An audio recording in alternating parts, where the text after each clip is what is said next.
Welcome to the Adoptive Dad Playbook. Sit back, relax, and grab a beverage with your host, David Bischlein. Welcome back to another episode of the Adoptive Dad Playbook. You found your way back, and welcome for that. Sorry for the goofy intro. It is summer. Hopefully you guys are enjoying your summer. I know around here where I live, it got real hot real fast. Kind of feels we skipped spring and went to summer. I don't know about where you guys live, but that's what it feels like. Hopefully everyone is doing well, staying safe, getting that vaccine if that's what you choose to do, and hopefully get a chance to enjoy summer when we get back to a sense of normalcy at this time. Today's episode, we talk with Scott Clark, who has his own podcast, Dads of Adventure. And in that podcast, an episode, he spoke with a few gentlemen, and one of them started an organization called Adventure is Out There. And in the episode, basically they talk about their organization. And what they do is they take newly adopted families of older children and they send them to Disney World. And they go with them. And basically it is a time for the family, the adoptive family, the child that's come in, to basically build that bond and attachment. And what better place than Disney World? An exciting place to build those memories, to build that family cohesive unit. And it's a very good episode. If you're looking, you can find it on Scott's podcast. He talks about it. It's called The Adventures Out There. And basically they've had 15 families in the past three and a half years. Obviously in the past year and a half they've had to stop their trips due to COVID, but they're hoping to start it up again. And they just basically give the opportunity. They're very small, but they've helped 15 families, which is incredible. And that bonding for adoptive families is huge, especially for older children, as they come and can be a little bit more challenging to do so. So if you're interested, check them out. That is Adventure is Out There, and from the Bray Foundation. And if you want to hear more about that, give Scott's podcast a listen on that episode. Without any further ado, we're going to hop into today's episode. It is good, it is thorough, and Scott has a lot of really good Disney information, but he's also an adoptive dad of two, and his view of adoption and how he's brought Disney into it, I think, is really, really fascinating, and I hope you guys enjoy today's episode. Without it, here we go. All right. Today's guest is a podcaster, a husband, a father, a.k.a. Disney dad, to two adopted boys. Please welcome to the podcast, Mr. Scott Clark. Scott, first off, thank you for coming on to the Playbook today. Well, thanks for having me. I appreciate being here. Well, let me get in. So Scott has his own podcast. He has a lot more episodes than I do. So he's more of an experienced and veteran podcaster. But his is a really awesome idea. Not only is he an adopted dad, but he loves Disney, and he makes no qualms about that. But he has a podcast called Dads of Adventure. You want to tell us a little about your podcast, Scott? Sure. Yeah. So Dads of Adventure was kind of born out of an adoptive spirit as well. The original DADS, dads part of it was supposed to be, Disney Adoptive Dads as an acronym. And my goal was to find other dads that were adoptive dads, but also, were Disney dads. I found that pool of people was very small.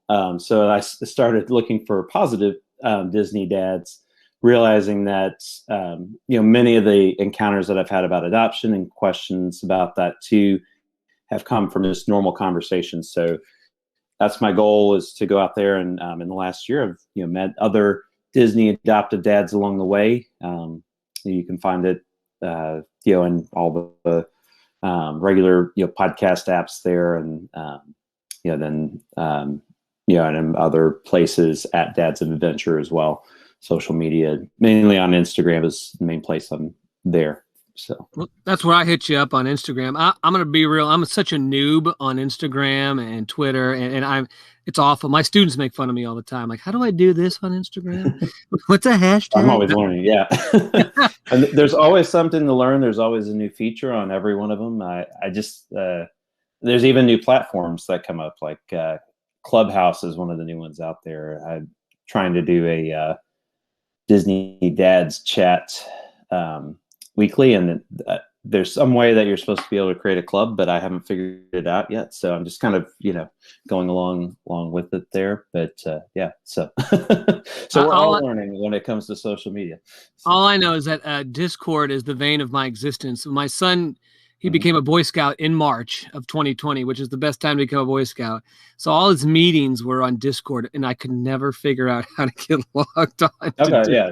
Discord and Clubhouse are similar, I think. It was very challenging. So get into COVID. How have you guys adjusted your family? Maybe kind of share some thoughts you had on that. Yeah, I mean, I think early on, we adjusted by doing some various things at home. Like we did some, a lot of things that are similar to other people, like gardening and doing. We're near Disney, and there was this challenge that came out. So one of the things we did for one weekend was there's a challenge where you go to every single Disney attraction and ride all of them in one day. So they did a virtual experience with that where you had to recreate it with whatever you had around the house. So that was really fun. I actually had, fun with a lot of the things that were going on. Virtual schooling was not for my kids. They didn't, take to it very well. They're brutal in school now. Yeah. So we've had a few adjustments along the way there, but one bonus is that I've been able to work from home. Hope that continues. That's been good, so I can adjust and be here and do the things that I need to do from home as well, and cut my commute down quite a bit. So thank goodness for the internet that it was here when everything was going on, because I think it'd be a lot different otherwise. I think that's real. I know as a teacher working from home, I got kind of spoiled. I could go down, I could work out, I could mow my yard, on my off period. I was like, this is pretty awesome, man. I can get some work done. Yeah. and I saved myself an hour of driving every day. I was like, all right, I was saving gas. But I did miss the interaction. But I like the way you talked about how you did this Disney adventure. I love it how you brought Disney even during the pandemic and everyone else was closed. You still did that. That's good. Also, man, your podcast art, I love it. It's the their little badge. What are they? Oh man, I know that it's from the movie Up, correct? Is that right? Yeah. I forget what's the name of that club they were in. I can't remember the name of it now. The Wilderness Explorers. The Wilderness Explorers. But yeah, I think your podcast art is really, really creative. I appreciate it. All right. So I'm going to get to our warm-up questions, quick hitters. The one I ask everybody, what is the one thing that annoys your wife or kids the most? Well, I was thinking on this, and I appreciate having this a little bit early on there, not to give away anything in the podcast there, but one thing that I thought of, this is specific to my younger son, but he's very practical and takes me what I say as what I say, but he's starting to realize that I joke some too.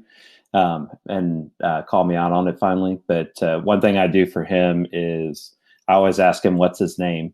And he's like, my name. And I'm like, no, what's your name, Bennett? And he's like, you just said it. You know my name. So we'll have fun with that. And he's like, you're just joking, Baba, eventually, when we get into the conversation. So now it's a fun game. But before it was kind of annoying to him, but now it's a fun game that we play. So I try not to get to the point of annoyance. But well, I mean, it's fun to kind of mess with your kids. So I like to mess with my kids. Yeah. That's one of my things. I'm just glad no one asked me that or my wife that question yet. What TV show or podcast or book are you kind of digging right now? What's something you're enjoying? So there's several Disney podcasts that I listen to. I really am liking some of the more retro ones right now. There's one they call WDW Retro and the 3028, and they talk a lot about Disney history and like getting the super detail. And then on kind of like the complete away from Disney perspective, there's a podcast called I think the full title is I Am Not Ashamed, but it's like the Duck Dynasty guys, and they're just talking about life, and occasionally they'll get into like what the headlines are and things like that, but it's just really like biblically based conversations and like kind of unpacking some of Bible verses that you've heard many times, and issues that come up in life on a regular basis, but doing it in a fun way, but really focusing on how you can live your life better. So I kind of alternate between those, the fun podcasts with Disney and listening to those when I try to get out on walks in the morning. So I've been enjoying both aspects of those. When you go on your walks in the morning, you got to watch out for alligators since you live in Florida? I haven't seen an alligator yet, but it's always a possibility. We have signs in our neighborhood, and most places do that. You can't swim or fish in the ponds because Florida wildlife may be present. That freaked me out when I was a kid. My grandfather had a house in Leesburg, which is north of Orlando. He in retirement, and we went and visited, and I was like so afraid. I was like 15 or 16, and I was like, "Oh, I bet we'll see a gator." And then you got to zigzag run if you see a gator. I was like, "Let's try that." I was like 15 or 16. I wasn't very fast then. I'm definitely not fast now. All right. So since you're a Disney guy, I'm going to ask you, what's your favorite place to eat at Disney, just in general? I know you probably got a lot. Yes, I actually did just got done with a Walt Disney World Food Madness bracket on Instagram. It was really good. It was really awesome. I was like, dang, man, that's a lot of stuff, dude. Yeah. So I would say that my it's hard because there's a lot of different categories that I would put different things in. But I think one of my favorite ones to just go to on a regular basis would be Liberty Tree Tavern. That would probably be my favorite overall, but there's many favorites I had, especially as I was watching that happen and seeing what other people's favorites were too. So that was fun. I know you did a couple podcasts over like Legoland. Mm-hmm. What's your favorite ride at any theme park in Central Florida? Walt Disney's Enchanted Tiki Room in the Magic Kingdom in Adventureland. As my overall best ride, best experience, it's the first experiment with Disney animatronics, and it has the Adventureland and Tiki Bird theme, and it's just got the Disney humor, so it's all wrapped up in one. A lot of people will only go there on occasion, and it's probably true for me too, but I think in overall that is my favorite attraction, or I would say the best, kind of combining different aspects of all the different attractions, from my side. I've heard it's really good. I'd never been there before in my 3 trips to Disney, but I'm always reading that. I'm always hearing that that's a good one. Yeah. My kids wouldn't sit through that. All right, here's a question I didn't. Possible. Yeah, well, they don't sit through much unless it's a YouTube video where someone's playing Minecraft or Fortnite. That's what they like to do. All right, I'm going to throw this one at you here. What's the most overrated Disney attraction? Go with the magic carpets that are in Magic Kingdom. Right. We rode that one instead of the Dumbo. Yeah. There was a shorter line. Well, let's go here and ride this. It's the same thing. So, it was fine. It's the same thing. But yeah, I was going to throw that one in. I was curious what you'd say. Yeah. I haven't been there enough. You need to come down and come to Branson, not far from St. Louis, and try Silver Dollar City. That's they've had some good rides, some good food, and some good rides down there. Or it's the only place in the world you could get like so I got Cashew Chicken is kind of a Springfield, Missouri thing, and people love it. It's like nice. It's kind of a weird brown sauce with cashews and like fried chicken. And they had it in what could only be considered a fortune cookie cone.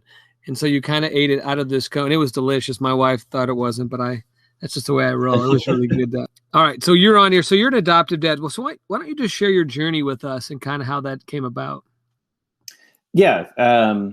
So not to like extend it too far, but it just kind of developed over a few different years. I think God was kind of putting the people in place and the path in place to get there.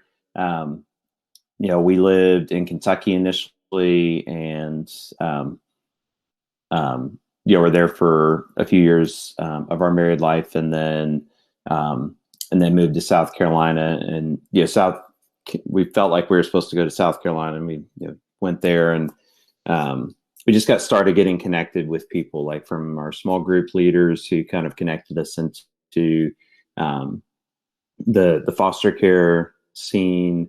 We had kind of been thinking about things before then, but we got connected with just kind of going to some informational meetings for a group called Lifeline Children's Services, who I highly recommend. And they're a Christian adoption agency. They have offices in a few different places, and they have a number of different country programs. And one of the key tools that I think, kind of I highly recommend to people is they just have like a simple grid that kind of gives you, there's different requirements for different countries. So they have a grid that shows you like age, what in general they think it's going to cost, different times that you have to be in country, things like that. So you can kind of compare things pretty quickly instead of having to like search the entire internet or their entire website for information. So I mean that simplified things quite a bit. And after an information meeting or so, we're like, oh yeah. So they were starting a new Hong Kong program, and like many people, we like, okay, this is going to be expensive, so let's look for the Hong Kong program is going to be less expensive than some of the other ones. So we're like, let's focus on that. That sounds great. But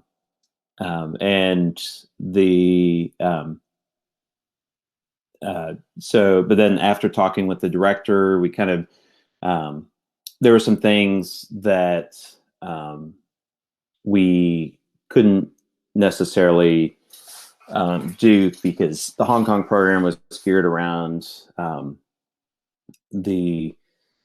some kind of extreme special needs. And I bring that up because there's a lot of that in especially international adoption, and special needs can mean a lot of things. It can mean different medical issues, but it can mean in different countries it can mean age, or age of potential adoptability, and those things sound weird, but those are realities in the adoption world. But I bring that up to just say, like, God can help you bring about any particular thing that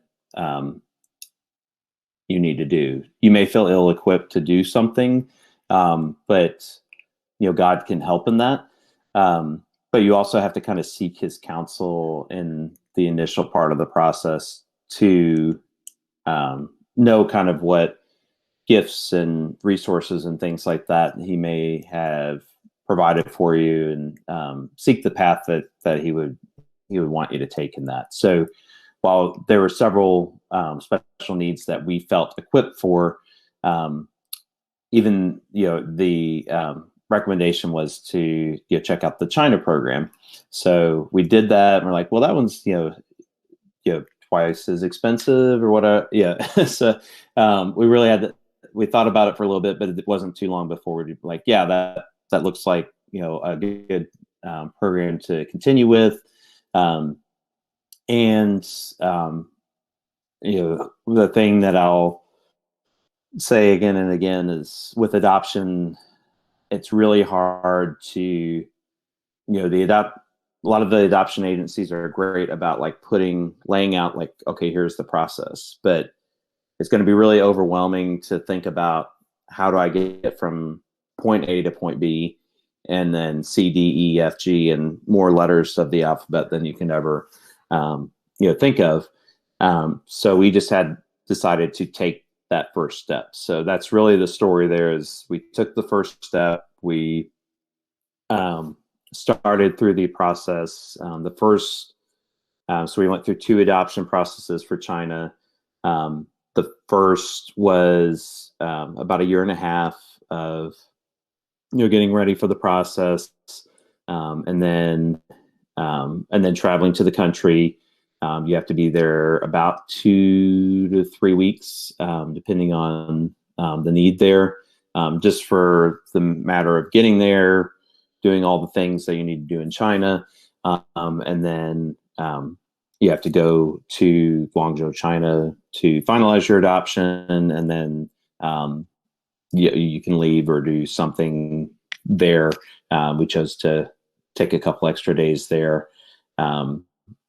And this is shortening it, and I'll get into a little more detail in a moment. But and then when we got back from that, it was shortly after that we felt like we were going to adopt again, and we kind of wanted to fast track that program, and because a big part of your adoption process is the home study. And we're hoping to use our home study again, and reuse that because that would save some time. What we realized was they recommended doing a whole new everything, because just in case there's certain time limits on some of those things. If some of those ran out and you were in the middle of the process, you'd have to do them all again and start all over with the process. So we were kind of in a weird place there. We started with Lifeline, but there was a child that we felt like was the child that was supposed to be for us with a different agency called Gladney. Originally we tried to see if we could bring that waiting child over to Lifeline agency. They tried to work together on that, but it was obvious that we needed to just go with the other agency. So that's what we ended up doing. And we were fine with that. And our agencies worked together. So it kind of had a weird situation, which I don't necessarily recommend, except in that particular situation, is we had our social worker was from Lifeline and our agency was Gladney. One of the biggest things that I think was a benefit there is that we had 2 different types of training that we needed at the time. When we got our first child, we had training about the similar training on trauma and whatnot that we got from Lifeline. It was all very Christian based on loving the child and making sure that and just kind of being aware of situations that may have occurred that you may not be aware of, so that you can be ready for that process. And I highly recommend trainings for that reason, to get you prepared for things like that. A lot of times these days you can do those things online, but we did it like in a group over a long weekend with other couples. As much as you can do that right now, but then the training that we got from the other agency was completely different. They were a secular organization, but had Christian roots from their previous experience, and their training was very science-based. I learned all about the synapses of the brain and how that affects connection and attachment, lots of adoption-y type terms that are sometimes hard to explain, but basically it's to put it in the basic terms, when you hold a child, this is what happens in their brain. Like, it was just very informative information that not only helped me with the second adoption that we were doing, but really helped me to better understand the adoption for our first son, and things that he might need that we're working through with him. Again, they just provided different perspectives, and it was great. So that took about another year and a half to 2 years. One thing you'll find is there's never, like, people say this is the longest part of the process, or this is part of the longest part of the process. Different parts were different. Longest part of the process is things that went fast, went slower, and vice versa. Eventually when we took our first child, Baylor, with us, so he could meet his new brother. And we also brought our my father-in-law to help, just to have an extra person there. One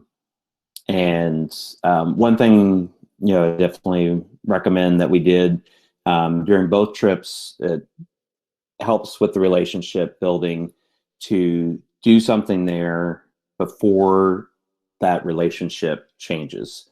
That may sound strange, but like when we went to China the first time, my wife and I, we stopped in California and went to Disneyland, something we hadn't done. We did it for our anniversary as a couple before we had kids, and that was a great experience. She actually somehow surprised me with it, even though we were doing so much planning for the adoption. She surprised me with 2 days there.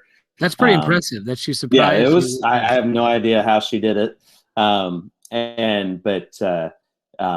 she did, and it was awesome, because we were like getting to the airport, and I'm like, okay, we got to get our bags, then we got to get them rechecked so we can go to China. And she's like, no, go check in the bags. And she had a Disneyland t-shirt, and she's like, we're going to Disneyland. And I didn't know what to say. I didn't know what to say until we got there. It was all a very surreal experience, but it was like, okay.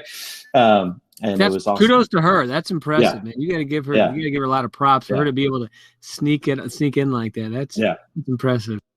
Yeah. But I mean,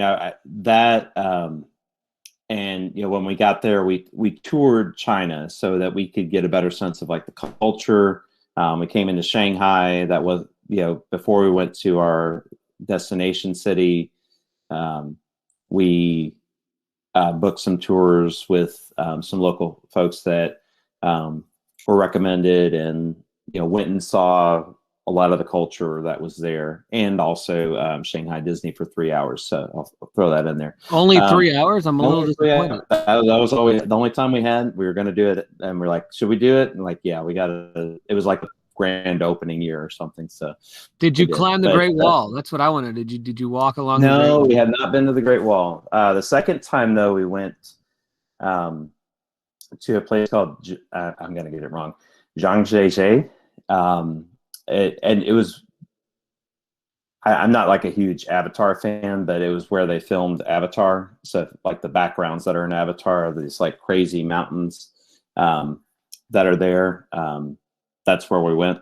So that was a cool experience. It was like out in nature, and a totally different experience than what we had the first time we were in China.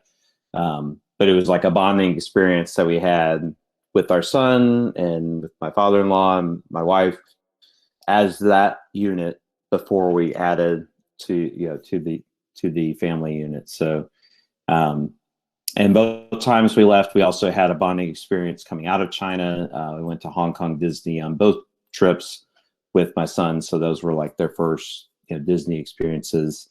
As you can tell, we like Disney. And, I didn't know. That's crazy. Yeah. But yeah, I mean, it was a different experience each time, but like the thing, we learned things, and I'll kind of stop there. There were things that we had to adjust to when we got home, and we had some periods of time to do that. But that's kind of our general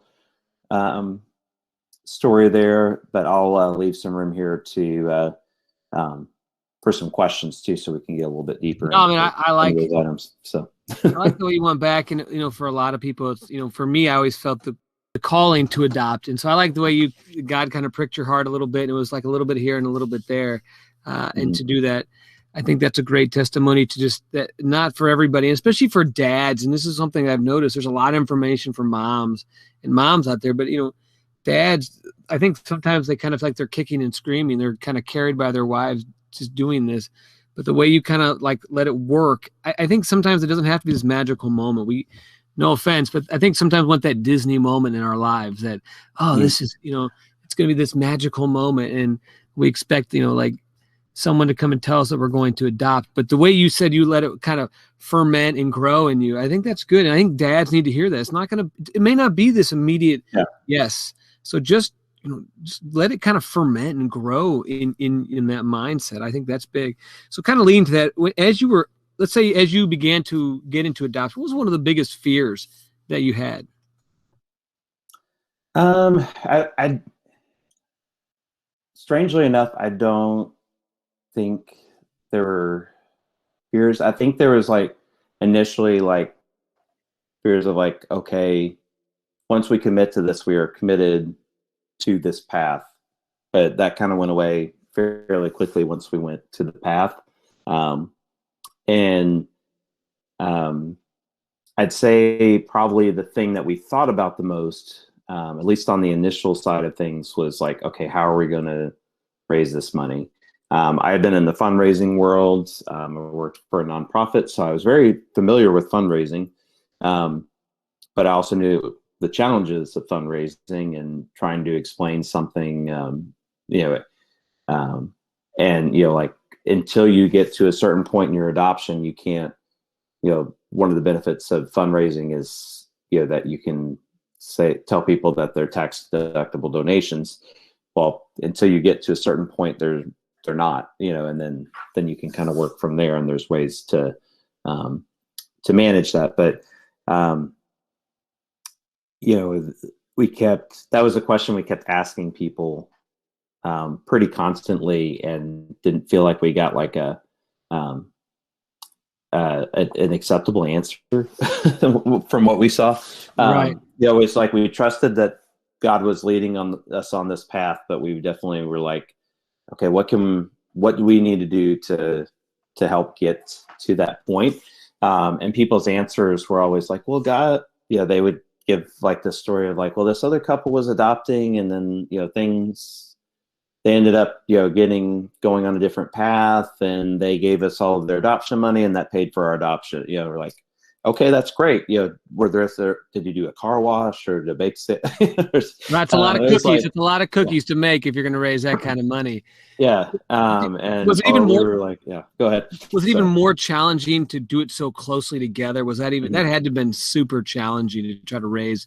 Because how long it was a 2-year difference you said between your two adoptions?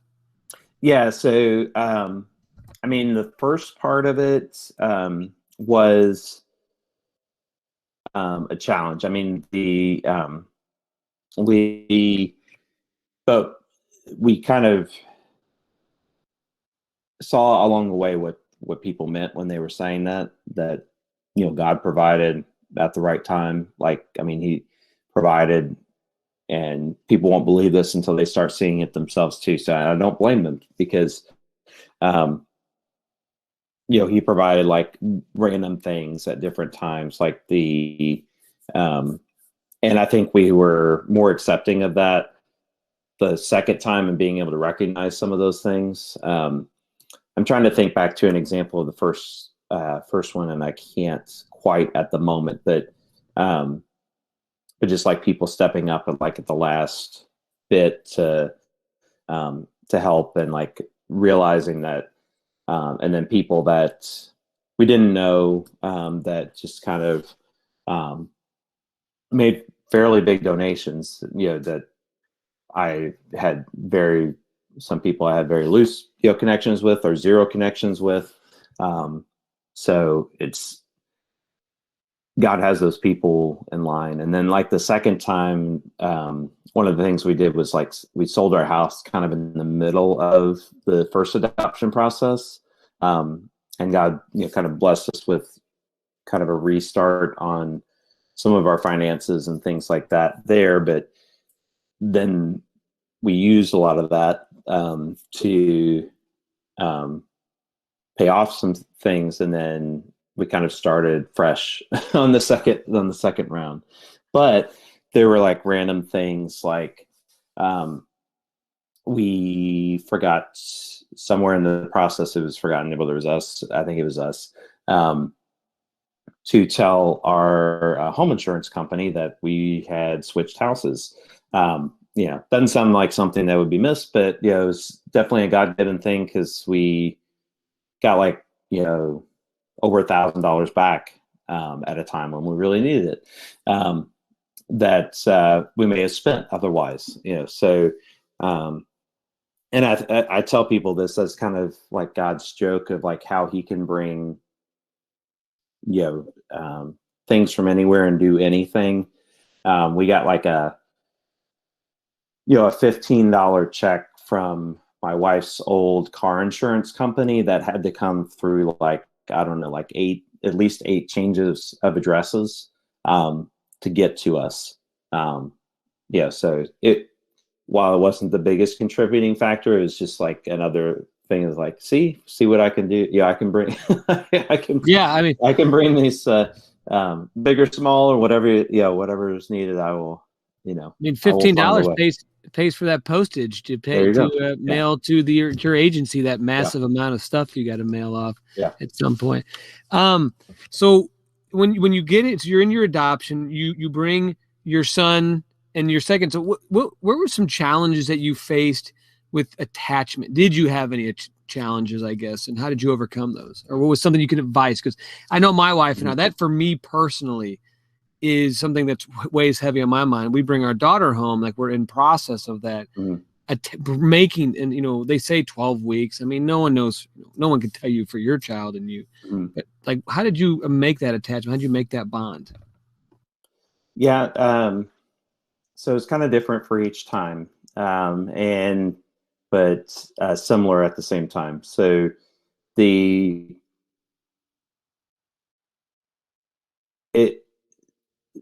so we didn't have a lot of challenges with that.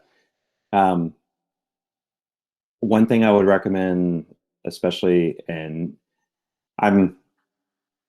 can't speak to every single international adoption piece, but like in China, for the Chinese adoptions, one of the things they do is they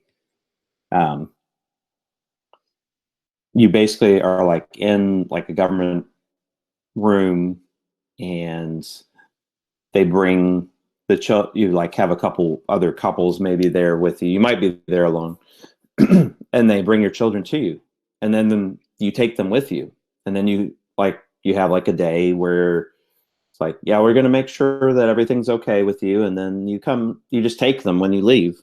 I gotta ask you, what was that like? Like what moment? Because I know in our Korean stuff, I'll meet her, and then we get to meet her the next day, and then we have to leave. As long as we have to quarantine. But dude, share that moment. That's got to be crazy. You're like, especially you didn't have any other children, right? So you have now you went from being a couple to now having a child. Here you go in a government building. Share that moment. That's got to be crazy. Yeah. So the attachment part of it I'll address before that. Ring suckers, if they're younger kids and stuff. So that was the first one was in a government building. We had like two other couples there with us, I think.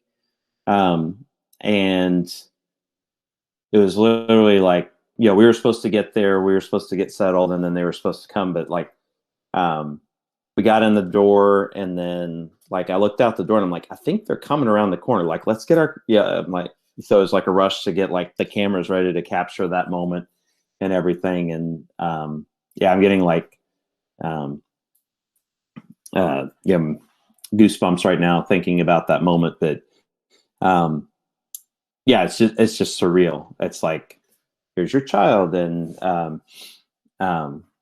he didn't want to come to us, but we gave him a sucker, and which is probably not good to know for like um, um, stranger danger and stuff like that. But it worked in that situation. But a lot of food, a lot of sharing meals and things like that really helped. But yeah, it's very strange because like we were ready to go with that type of thing. So like it was like we didn't have a child and then we did, but there wasn't like a big moment of like I'm afraid to be a parent or anything. I don't know, just for me at least. But it was a totally surreal moment when all of a sudden we had a child and we had to um, um, and um, they had the clothes that were there, and then it's like first thing you had to do was like go shopping because they need more clothes and they need food and all this other stuff. And all the suggestion the first time was like all the suggestions that were made of like, yeah, this is what his, we were like paying really close attention to like what they said he ate, and he didn't want any of that. He wanted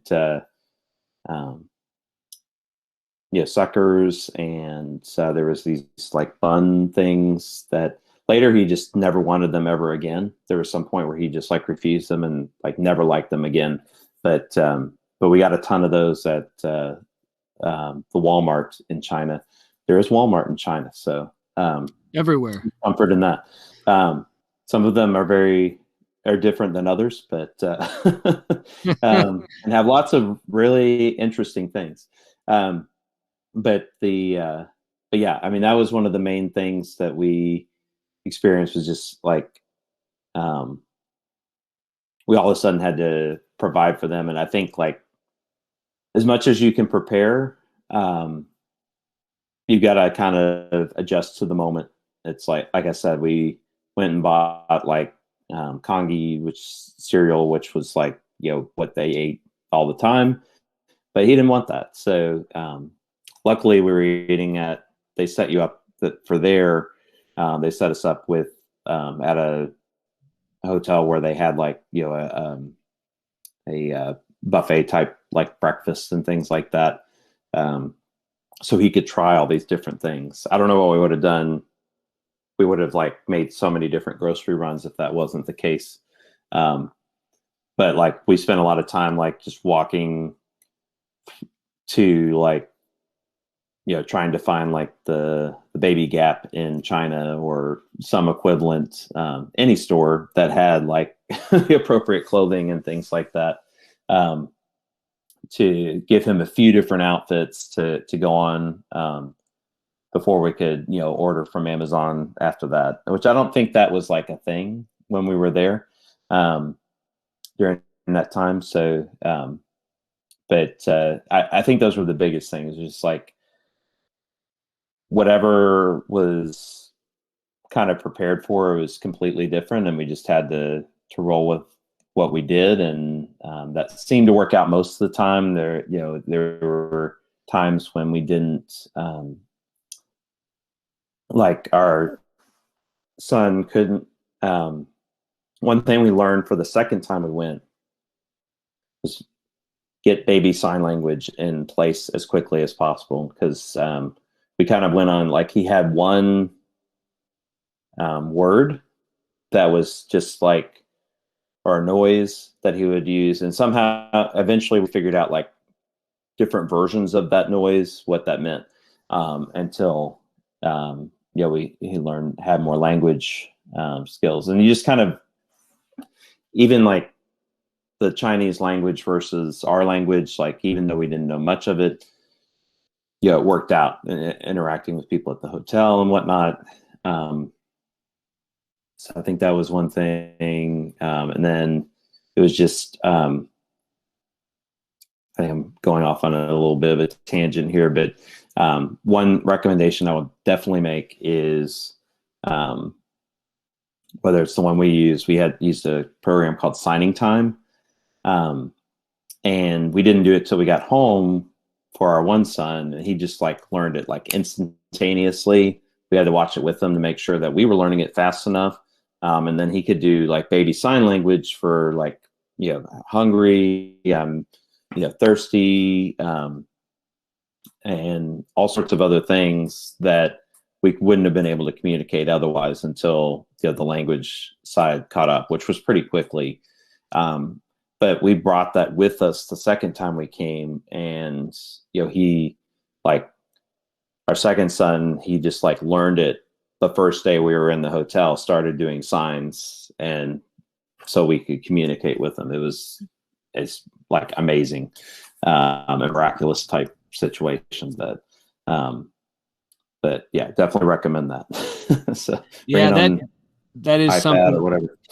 That is something that we met with our one of the people from our agency, and she did recommend sign language. I never thought about that. That's a really good point, though. Since you guys have become a blended family, what are the challenges of becoming a blended family? Have you seen any of those challenges? Are you facing any of that? I mean, I know your children are pretty young, but have you dealt with any of that? And if you have, how do you handle that? Yeah, I mean, I don't think we've dealt with that heavily at all. I mean, I know like there's some general challenges in the public discourse right now, but we haven't really like experienced much of that. I know there's people that are afraid, and we're not at the moment. I understand other people's challenges with that. So don't discredit that for sure, but we haven't really experienced it. I expect that at some point we will. I mean, the funniest thing that we hear constantly, we don't think our sons look anything alike. And we constantly get asked, and they're your part. One's really tall, at least from our perspective, and one is not quite as tall. And we constantly get asked if they're twins, which is interesting. Because again, we don't see them. They have from our perspective, they have completely different features, but we're around them more often. So we have even been told by,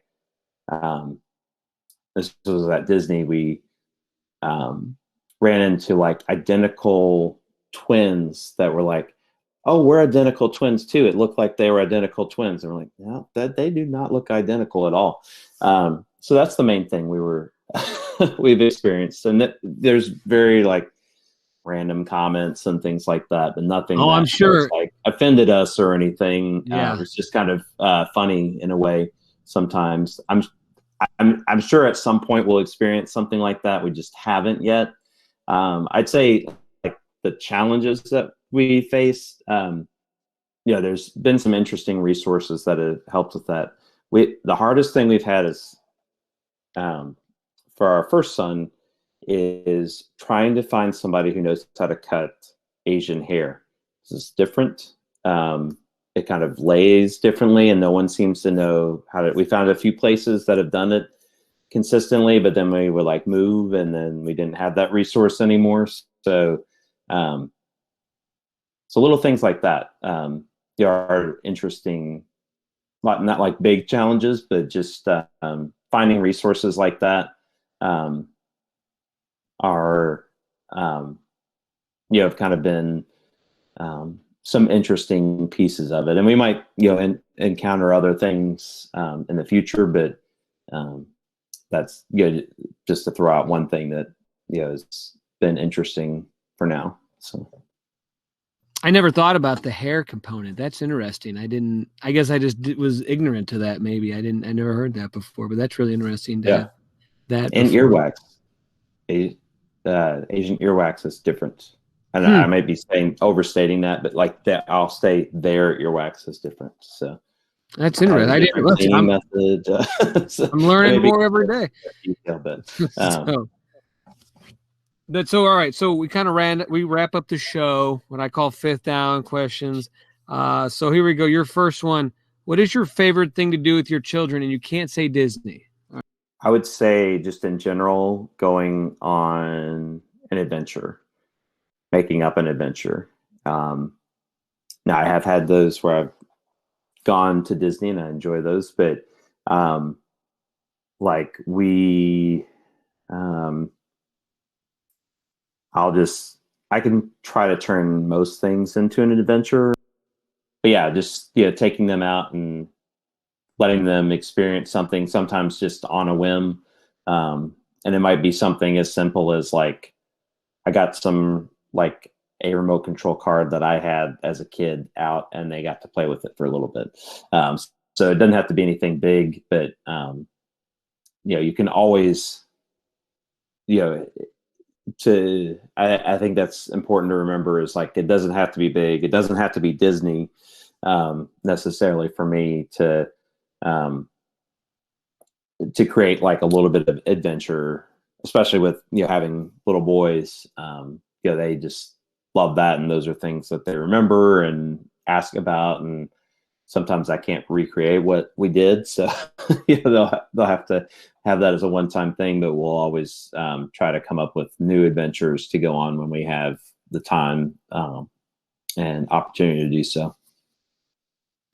That's good. I like the way you just going to a park. I think we can do that. I think sometimes, again, we dads, I do it a lot. Let's try to find this grand adventure, but those little adventures are out there.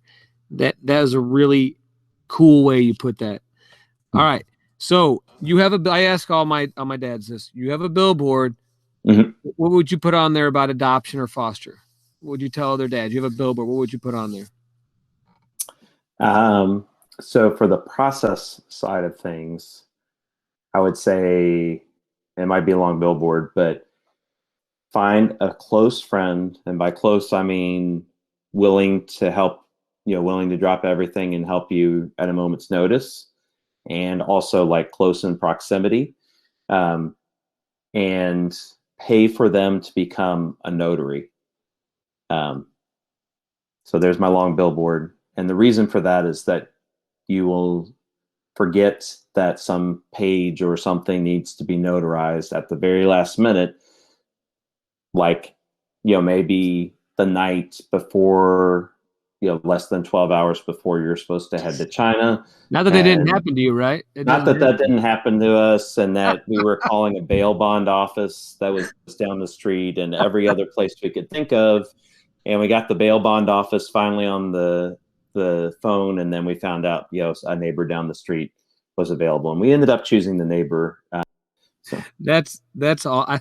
That's a great story. If you need something right before, you need to get that. Find a good notary. That's a lot of things you get notarized. I had to take a notary to the doc. Luckily I had a notary friend, notary coworker who was willing to go to my doctor's office because the doctor's office had lost their notary, but they had to sign, that, and the doctor wasn't going to come to me. So, so it was. Don't make house calls anymore. Yeah, they sure don't. I mean, seriously, that is probably the biggest resource that I would recommend that you wouldn't think of to have, and a good, if there was like a side advertisement sponsoring that, I would say it needs to be a cheap but reliable all-in-one printer, scanner, faxer machine that has a tray feeder, because you're going to be processing a lot of documents and scanning a lot of things in. A lot of it's more done digitally, but yeah, you still got to do paper documents and things. So that's true, man. You do so many scanning and notary, and every country's different. I mean, that's just for Korea. That's a really great way to put that. I like how you put that. That was really good. All right. So Scott, I'm gonna test your Disney knowledge here. All right. Test your Disney knowledge. Now these may be kind of Disney World. I try to find Disney World specific questions here for you. Okay. How far apart at Disney World are the trash cans? So I don't have the exact distance. I'm gonna guess. I'm walking into my mind right now. I'm going to guess 12 feet But Ooh. the generic distance I know is whatever the distance was that Walt Disney and his Imagineers determined was the farthest away that somebody would go before they would throw trash on the ground. It's 30 on this website. It's 30 steps from the nearest trash. You're never more than 30 steps. Yep. So, I don't know. I don't know how they determined it. I just don't know that. Yeah, there we go. So. That was, yeah. I also, when I was looking these questions up, it was, how much was it to get into Disney World when it opened in the early 70s? What was the cost? I want to say it was, I feel like I saw this figure recently. I want to say it was like 75 cents for adults and 50 cents for kids. The website I found was $3.50. $3.50. Okay. I may be thinking Disneyland. Yeah, probably Disneyland. Yeah. All right. Last question here for you. What is the name of the secret tunnel system located beneath Disney's Magic Kingdom? The Utilidors. That's correct. Man, look at you, right? You are a Disney dad for sure. Congratulations. You got it. Thank you. Scott, to keep the title. I appreciate you coming on and sharing your adoption story, but also just kind of you sharing your love of Disney and just with other dads. I appreciate that. And just thank you so much for coming on and sharing today. Well, I appreciate the opportunity, and yeah, happy to talk Disney or adoption anytime. So, well, I appreciate it, Scott. Do you want to plug your stuff real quick? So I don't want to forget that. Yeah, sure. So again, the podcast can be found in audio formats.